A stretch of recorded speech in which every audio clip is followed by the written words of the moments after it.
Sarti, Dewan Juri yang saya hormati, dan hai teman-teman, apa kabar hari ini? Baik. Alhamdulillah, saya hadir di sini akan bercerita legenda yang berjudul Sesentola. Cerita ini saya angkat dari buku 366 Cerita Rakyat Nusantara yang diterbitkan oleh PT Ayunika Karya Pusaka. Yuk simak baik-baik ya ceritanya. Kisah di daerah Sulawesi Tengah, hiduplah sepasang suami istri.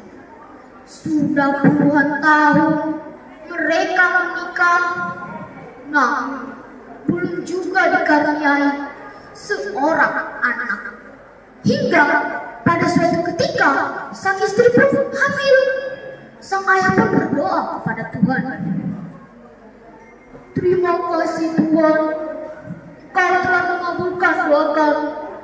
Jika anak itu lahir, hamba berjanji akan merawat dan membesarkannya dengan penuh kasih sayang. Beberapa bulan kemudian, sang istri pun melahirkan seorang anak laki-laki yang mereka beri nama Sesentola.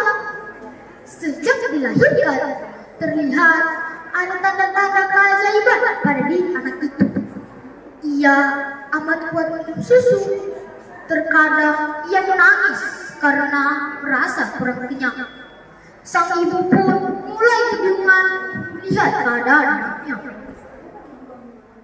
Pak, anak kita masih lapar, padahal air susu sudah habis. Apa yang harus kita lakukan? Sebaiknya kita beri makanan tambahan saja, Bu. Tapi bukankah bisa membahayakan pencernaannya jika anak kita yang masih bayi ini diberi makanan orang dewasa?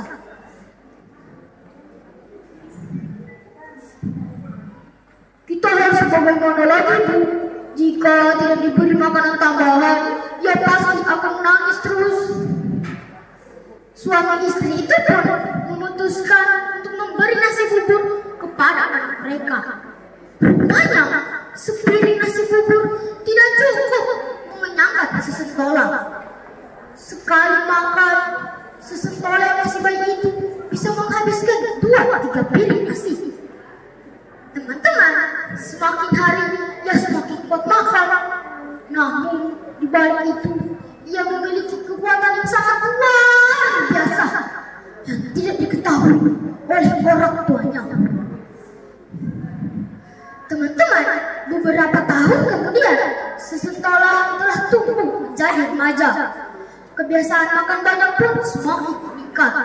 Sekali makan, ia bisa menghabiskan 1 bakul nasi. Hal itulah yang membuat sang ayah mulai merasa kesal karena sudah tidak mampu lagi memberi anaknya makan. Bu, aku sudah tidak kuat lagi dengan keadaan ini. Anak kita semakin lama semakin banyak makan. Lama-lama kita sendiri bisa mati kelaparan. Teman-teman, pada suatu hari sang ayah telah mengetahui bahwa pada diri anaknya terdapat suatu kekuatan yang sangat luar biasa. Sang ayah ingin membuktikan kekuatan yang ada pada diri anaknya. Ia mengajak Sesentola untuk menjalan ke sungai yang banyak buayanya. Sesentola pun menuruti ajakan ayahnya.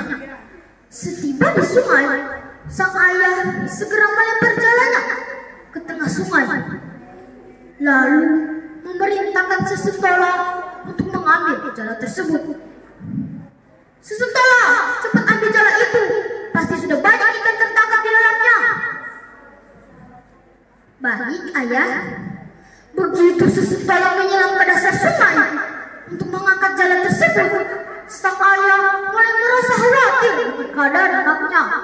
Ia mengira pasti anaknya sudah dimakan oleh buaya. Maka segeralah ia pulang ke rumah. Sesampainya di rumah, ia menceritakan hal itu pada istrinya. Bu, anak kita pasti sudah dimakan buaya. Bagaimana dengan nasib anak kita ya? Baru saja sang suami berkata demikian, tiba-tiba terdengar ada suara teriakan dari depan rumah. Ayah, aku pulang. Lihat yang ke bawah ini. Pasangan suami istri itu pun tersentak kaget. Ya, bukankah itu suara anak kita sesekolah? Dengan perasaan cemas, sang ayah segera keluar. Betapa terkejutnya ia karena mendapati seseorang sedang memanggil seekor buaya.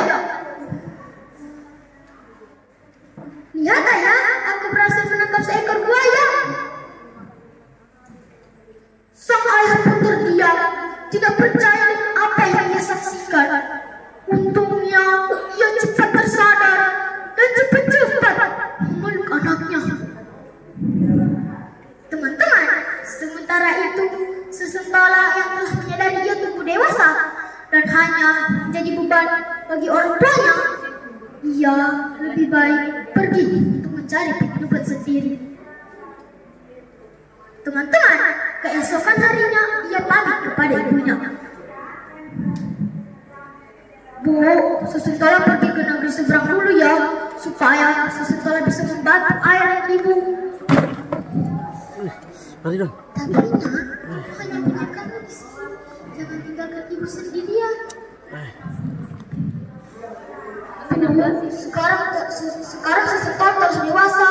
Izinkan sesentola ya Bu. Awalnya sang ibu merasa berat mengizinkan sesentola. Namun melihat keinginan sesentola yang sangat besar, ia tidak dapat menahannya.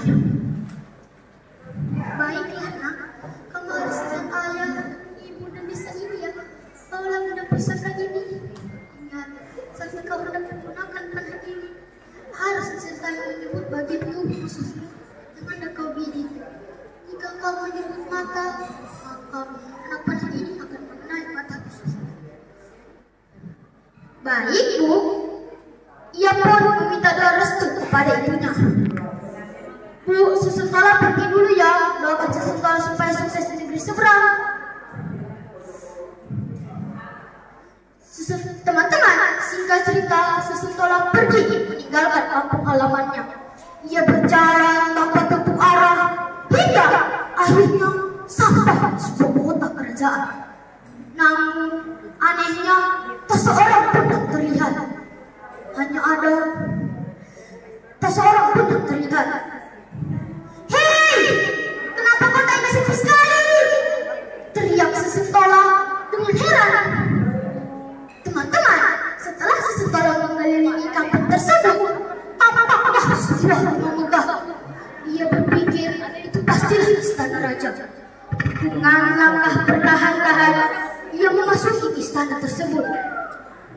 Namun, anehnya tak seorang pun yang terlihat. Hanya ada sebuah gendang raksasa. Begitu, karena penasaran, ia berniat untuk memukul gendang tersebut. Begitu ia hendak memukul, tiba-tiba ada suara wanita yang menegurnya. Jangan dipukul, aku ada di dalam sini. Ayah cepat sembunyi. Sesentola pun menuruti suara itu. Begitu ia hendak masuk ke dalam, ia mendapati seorang gadis yang sangat cantik. Hei, siapa kamu? Dan kenapa kamu bersembunyi di sini? Shh, jangan keras-keras. Nanti Garuda itu datang menyerang lagi. Garuda? Apa maksudmu? Shh, aku lihat kanda. Yang kepala satu-satunya masih hidup di kampung ini. Baiklah, mendengar cerita itu, si Sentola berniat untuk membinasakan Garuda tersebut. Beberapa saat kemudian, burung Garuda datang berterbangan berkeliling di atas istana tersebut.